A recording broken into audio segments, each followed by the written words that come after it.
Welcome to our show, Confession of a Futurist with Sanjiv Goyal. We invite mavericks, futurists, and thought leaders to share their journey. The big reason I started this show is to really understand what is so unique about some entrepreneurs who are very successful. Our today's guest is CJ Sattler. He is co-founder of LV.net, a self-taught engineer, technologist. Interesting thing is, he was 15 when he co-founded actually, LV.net. He couldn't even drive the car. Well, so how are you getting to office? After high school, my dad take me to the office, whoever I can get a ride with. That's phenomenal. At the age of 15, I was wondering how will I pass my high school and should I become an engineer or doctor? You started an ISP. Yeah, we're a dial-up ISP in Las Vegas, way back in the day when no one else really knew what the internet was. I mean, back in the BBS and Usenet days. Wow. Well, welcome to our show, CJ. I was so excited, so I don't want to stop that. Do you have a confession for our audience? Well, I like skiing a lot and all my friends ski. So like one time, I'm the only one that skis. Anyone under like 50 or so always snowboards. So my friends, I'd go up with them, I'd be skiing and they'd be snowboarding and they'd always heckle me. So I'm like, all right, I'll take secret lessons after work for a few times. And then, so I got pretty decent at snowboarding after a few weeks. So next time I went with my buddies, they were jiving me again. CJ, why don't you snowboard? You don't know how? I'm like, all right, I'll go snowboarding with you. So I got the snowboard in my secret lessons and I was just as good as they were. They weren't that great. So I was able to snowboard. See, you are competitive. Yeah, a little bit, but it's secret. I like secret jokes that play out over the long term. Do you play pranks? As much as I can. All right. But I like the long-term ones that go on for years. Uh-oh. So any secret prank? Well, there's one about this one guy that really wants to be part of a group that I'm a part of. And I think I know who you are talking about. Yeah. This guy wants to be part of this group more than anything in the world. But and everyone in the group knows him. But the fun part of it is not letting him join the group. And we even have t-shirts over it. We call it the Friends of this guy's group. And eventually he'll find out. Might be a few years from now, but I hope not. It'll be funny. That is not fun. For him. Yeah, that's true. CJ. Yes. You started ISP in 1995. You saw the evolution of internet. Mm-hmm. You have built companies, you have sold companies after that. And when you started the company, you were doing high school in internet, you said?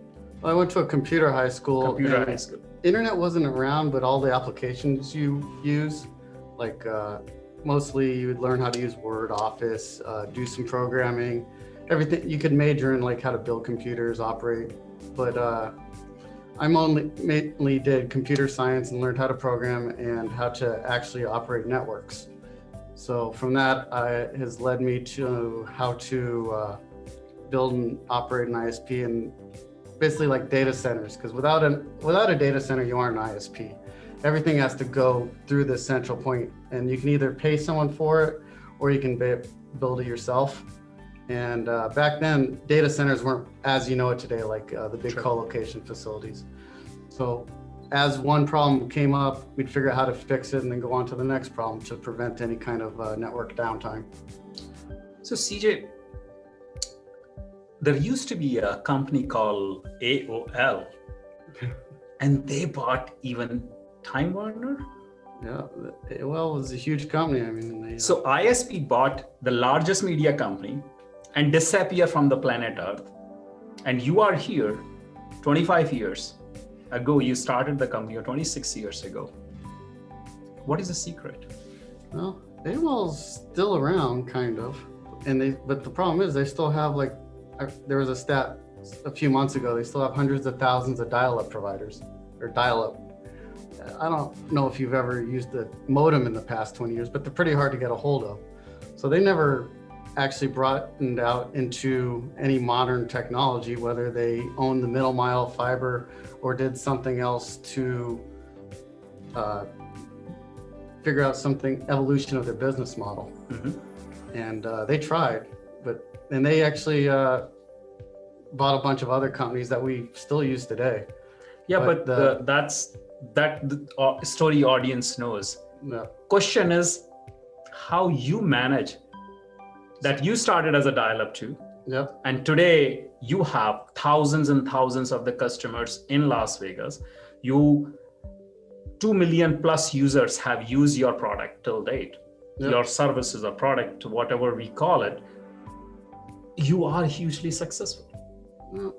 Yeah, I mean, we've always, after dial-up went by the wayside, we've bought other companies to focus on how we will still be in business.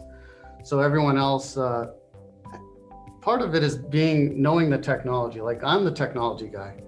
So I figure, well, if we got into microwave or wireless, then we have another way to deliver internet access to someone's house.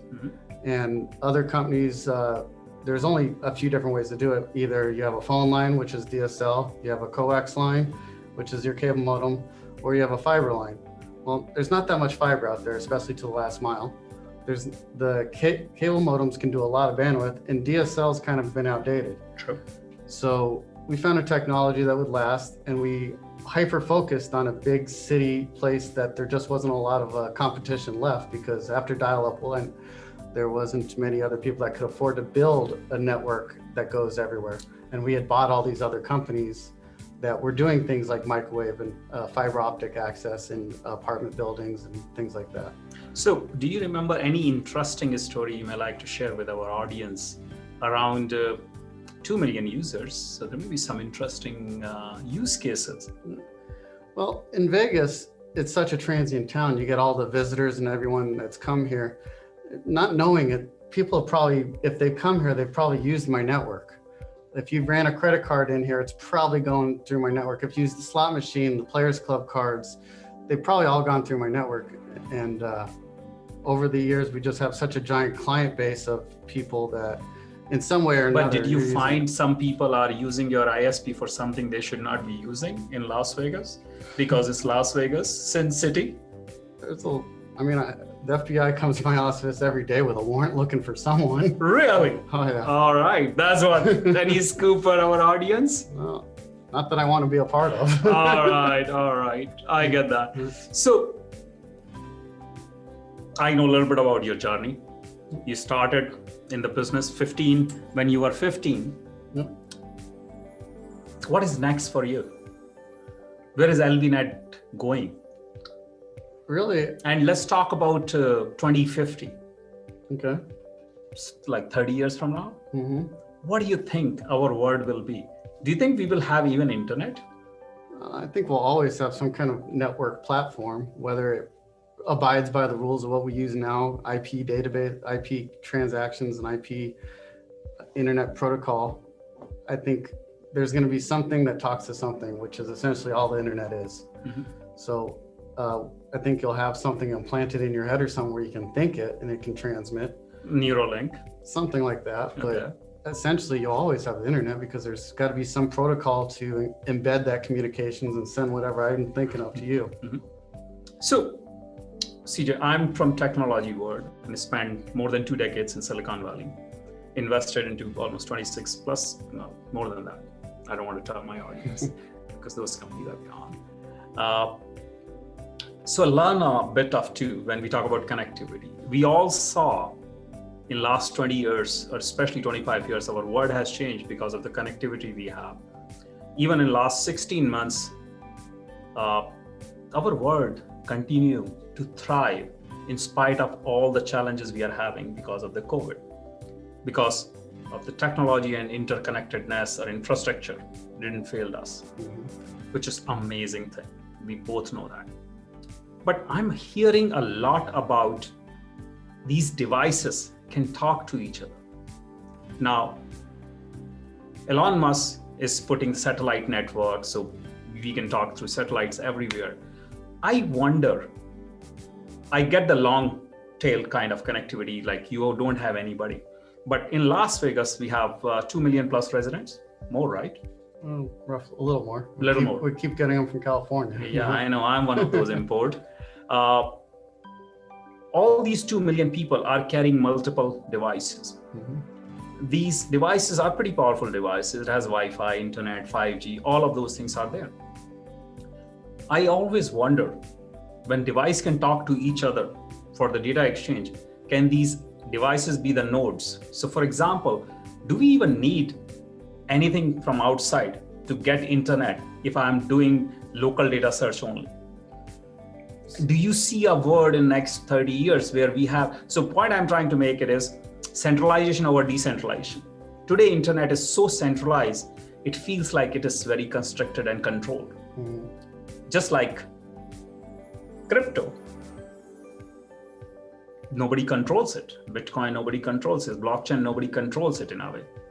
Why don't we see innovations like that in the interconnectedness world, so we don't have the issues of hacking, we don't have the issues of privacy? So you're talking like a mesh network then? Yes. So I've actually set up and designed probably the largest metropolitan mesh network.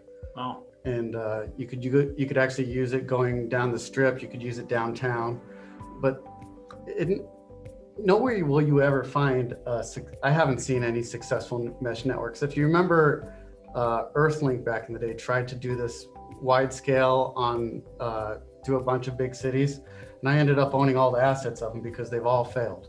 Oh. And the problems people have to think about are, one are the amount of frequencies. The speed is a function of how many frequencies I can get, and there's just not that many free frequencies from the FCC if you've ever seen the frequency allocation chart. And two is if you want to get really technical, it's the sending data between multiple nodes on a channel that may have a lot of interference on it, and using whether it's a layer 2 or layer 3, somehow it knows to go from you to over there and not be able to come back in a loop.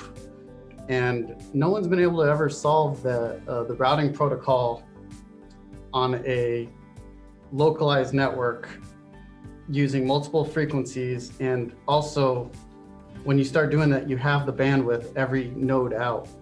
So as you go further out, the more nodes you hop through, the slower it's going to get. And so when you put all these variables together, the mesh networking is kind of an unsolved problem, but I don't think it's impossible to do. But maybe in another 10, 20 years, someone can come out with, there's some protocols like OLSR, some things that allow you to do mesh networking over wireless, but they haven't been adopted for especially where one node just talks to another in like a personal area network. Yeah, so I've seen similar technology from Qualcomm. I think 7 or 8 years ago when I was there and I met their CEO. Tropos is the biggest company that tried.